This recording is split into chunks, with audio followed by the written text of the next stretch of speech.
Alright, welcome back guys. Today we're going to be talking about 1.5 experimental, some tips and tricks, and some beginner stuff. So, to get right into it, you can now place down sandbags wherever you want. You don't have to be in the base or anything. Go over to the box. Now this is an arsenal box. This is everything with ammunition and clothing. It's all into one, so if you're wondering why, that's why. So you go over to where there's sandbags. The Russian side has the style, not the green ones. Grab a lot. You might think, why can you grab that many? Why do they not weigh a lot? And we'll get to that in a minute. And I think I have a shovel on me. I do not have a shovel. Hang on. Gotta grab a shovel. It's a meme on the channel now. I always don't have a shovel. Got a shovel. You place down one sandbag where you want the initial sand-like structure to be. One sandbag acts as a spot where it's gonna be. Pull your shovel out. That's the center of your structure you're gonna build. It'll tell you down below, missing 4 sandbags. 6 for this one, 9 for this one, 6 for that one, 9 for this one, and 12 for the largest one. So what you gotta do now is once you have your one sandbag that you want to build off of, you can just drop in the vicinity the amount required. So I'm missing 12 sandbags. Let's just drop 9 because I want to do the other one. There we go, 9. You can see in the vicinity. Now you can build the one with 9. And you can build them anywhere you want. If it's on certain structures, like if it's too tilted, it won't let you. But most spots you can build it up. And you can kind of do it like a fortified base. On top of the building, out in the middle of the road, ambush spots. Really cool. Just like that. Obviously, I'd want to build it closer if I wanted to make it like a actual pad that you can stand on. And this is actually a good way to get on top of this railing. And we're going to get to that in a second, because that is how you place the NSV turret on here. You get on top of the railing, you drop the bipod on the railing, drop the gun anywhere you want, and then you assemble it. Now, what I'm talking about, I'll show you. I'll actually, for the people who do it now, I'll disassemble this and show you what I'm talking about. Come on, give me the option. There we go. NSV turret disassemble. So each one of these things is into pieces. So now the ammo drop on the ground. It's all disassembled. I can look at everything I drop in the vicinity. With the NSV, I have the scope on it and the NSV tripod. So when you go to grab it, you can't grab it. Why not? That's because I'm carrying a backpack. I drop my backpack, and you put the NSV on your back, and it acts like a bag itself. And where do you get this? You get this from the arsenal bin. You primarily get it from the one with all the clothing in it. And it's at the very end. You get the mortar tubes, the other bipods, and then it's actually on page 6. This is because of the arsenal, everything together bin. NSV, and then you get the scope for the NSV, and then the tripod for the NSV. So what I was talking about earlier is how to place on here. You can kind of jerry-rig it up and just get onto one of these. And now there's buildings like this all the time with a lip, and it doesn't really make sense to build it here because the barrel will be hitting the lip of the building. So you jump up. Oh, I messed that up. Yeah, okay, I didn't build it close enough. You can still do it with some patience, but you get the point, and then you can build it. Oh, no. See, that's why you build it, because if you try and jump, you just vault over, and it's a bad day. For your information, you are not able to place on top of sandbag. At least I have not found a way to do it. Every time I try placing on a sandbag, it says obstructed by medium plastic sandbag wall. I tried placing on this one down below here. It didn't work. Any configuration I couldn't place on the sandbag. Not sure if I just need to make them wider on the same height level. That could be it.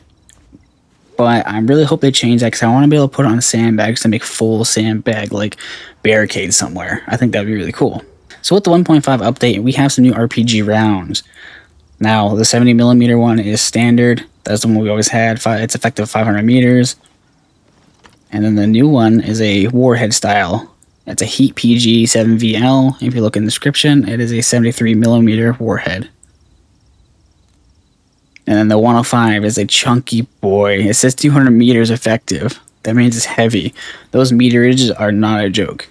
This is kind of like a tip, or me just showing you guys, like, you want to be really close when you shoot those other rounds. So this is the standard 70mm that's in it. Where I set it 200 meters, let's max it at 500 meters and just aim over there. it flies pretty well, pretty good. You know, it's effective. I'd say even more than 500 meters because I could easily hit the top of the hill. This is the 105. I'll do this one last.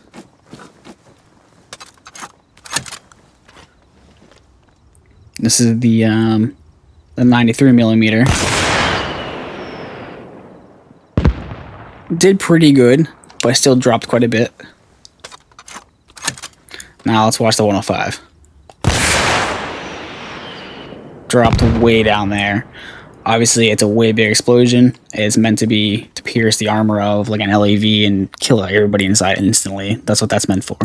So you want to be at really close range when you're using one of those, like not close enough where you're gonna hit, you know, get explosive damage on you, but don't go and try and snipe people with the new RPG rounds.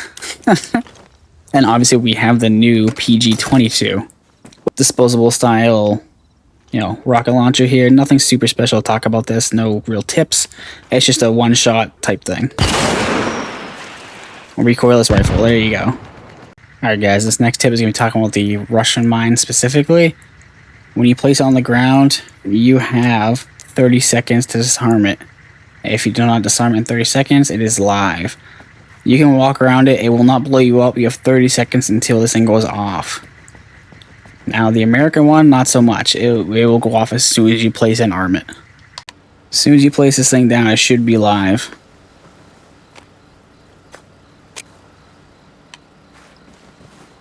There it is. Alright guys, we're going to be going back to talking about the 50 cal and the M60 tripods. I know we kind of mentioned in the beginning of the video, but I do want to mention, when you do place these down in the grassy area, it cuts out the grass square, and it actually allows you to have a little bit of coverage between the grass. Now, this little tip is, don't worry about how steep the hill is. We're on a steep hill, and I place these down.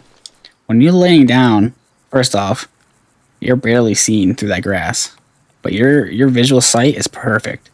You can look all the way down to the ground and all the way up to there, so you have plenty of angle around.